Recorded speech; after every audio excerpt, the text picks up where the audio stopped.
یہ ایک عام آدمی کی ریالٹی ہے. تو آپ اپوزیشن کو جتنی مرضی گالیاں دیتے رہیں, آپ لوگوں کو جتنے مرضی خواب دکھاتے رہیں کہ ایک نہ ایک دن جا کر یہ سب کچھ ٹھیک ہو جائے گا اور حکومت کے آخری دنوں میں کوئی نہ کوئی معجزہ ہوگا جس کی بنیاد پر جو ہے ہم آپ کو انسینٹیو بھی دیں گے اور آپ کے حالات بھی بہتر ہو جائیں گے.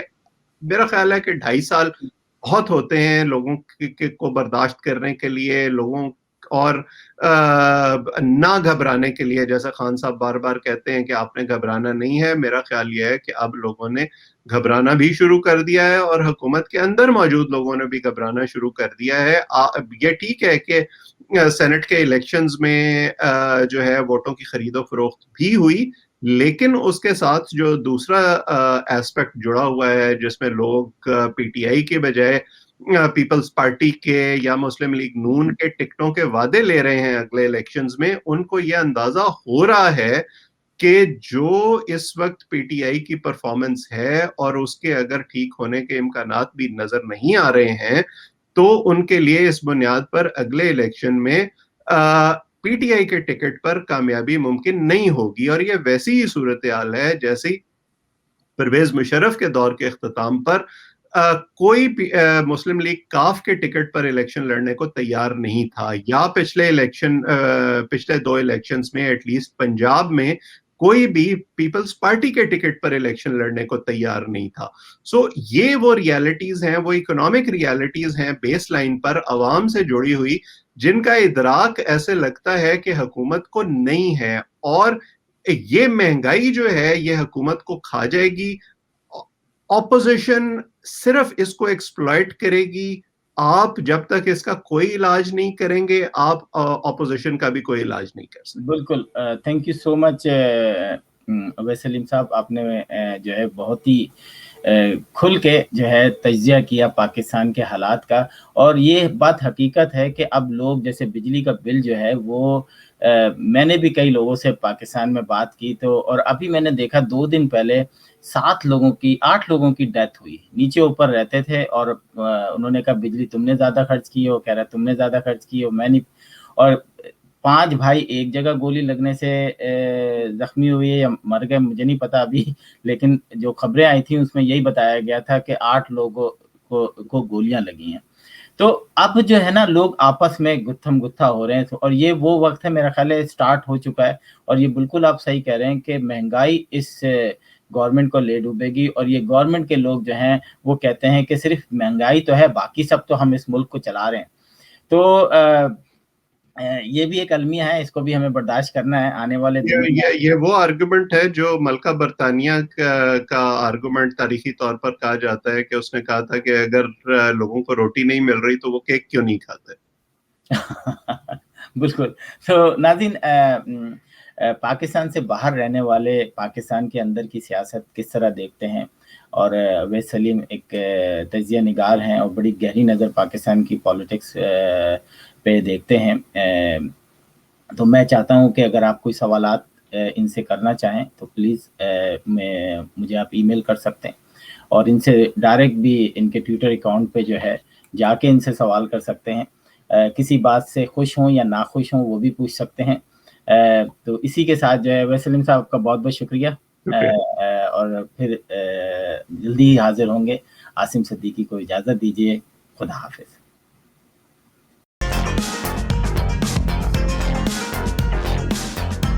Washington Night Show with Asim Siddiqui.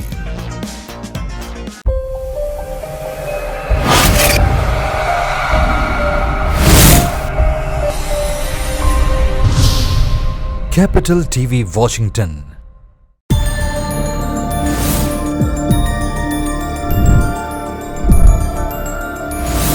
You are watching Capital TV Washington. The best South Asian TV channel in North America.